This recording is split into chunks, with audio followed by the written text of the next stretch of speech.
And so the last part of our talk is probably the most burning part of our talk tonight. Practicing.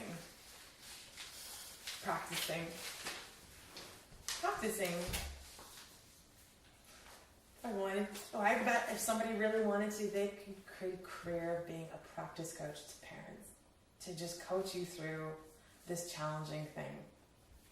So what I've been hoping to do along this way of this presentation and talk this year is reveal to you my practicing experience as a young child, showing you here I am on the other side, 2 degrees later, 15 years of teaching, and still burning with love.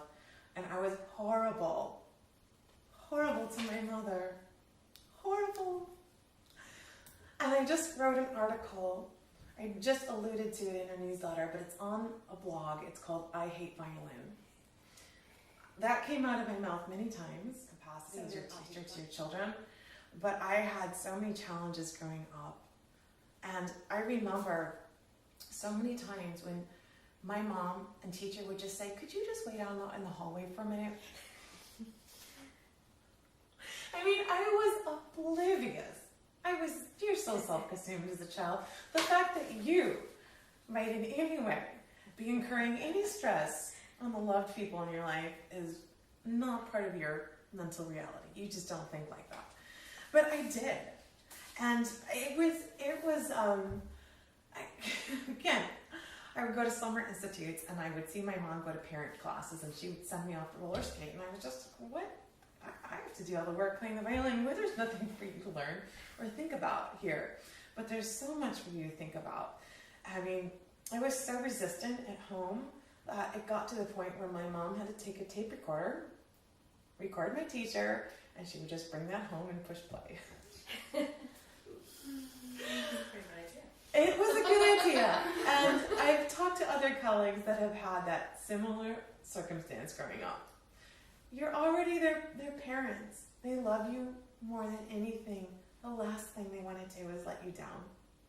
So if you hear those statements, I hate violin, I hate practicing, I hate you. One, I just want to acknowledge how hurtful and challenging that must be to negotiate and navigate that emotional terrain. But what they're probably trying to communicate is, I hate letting you down. I hate this feeling of overwhelm inside of me. I hate feeling defeated. I hate feeling inadequate. I hate feeling anything less than perfect, and then being that in front of the person I love most eyes. So just to wrap some love around what's probably going on around that children's speaking code. So not only was my early practice pretty, there were some volatile moments, and I had my mom also write that article for you about being my practice partner in the days when the violin just had to go away and we just listened a little extra that day. I think there was a lot of those. Come middle school, my teacher actually had asked my mom to not even come to the lessons. So that, it was just, Judy, I love you. I think you're an incredible parent. This is not working. And your daughter is doing every action possible to let us know that right now. So I made it through. And for me, the shift was the repertoire getting more engaging. You hit a Vivaldi concerto. Those are fancy. Those are virtuosic. You're playing Bach. You're drawn into another level.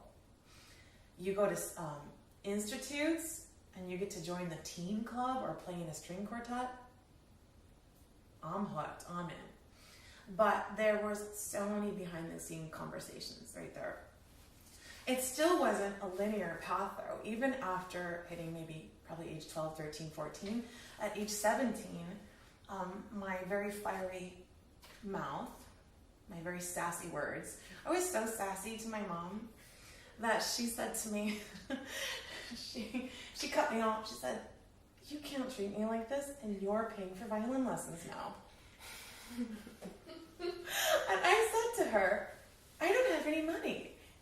That's your problem." And that leads us today, because my violin teacher at that point was getting full and handed me some students to start teaching. But those lessons, that was 20 years ago, $40 an hour. That was a week. I think my mom eventually said, I'll pay for half of it. And I suspect, if she were watching this, I suspect she knew that I was already hooked. And I was like, she kind of knew that. But that was that. I also, not in addition to the strong words of saying, I hate ...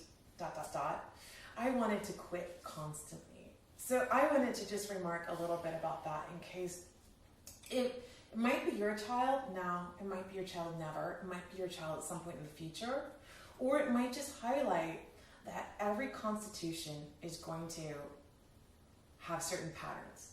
So when I was probably 5, there was a student right before me who was playing The Happy Farmer in Suzuki Violin Book 1. I was convinced I would never get to that piece. That was a universe away from me. I didn't know if I could ever get there. There was a lot of I want to quits along the way, like I said. It's part of those strong words. 4 years into a degree in violin performance, I wanted to quit again.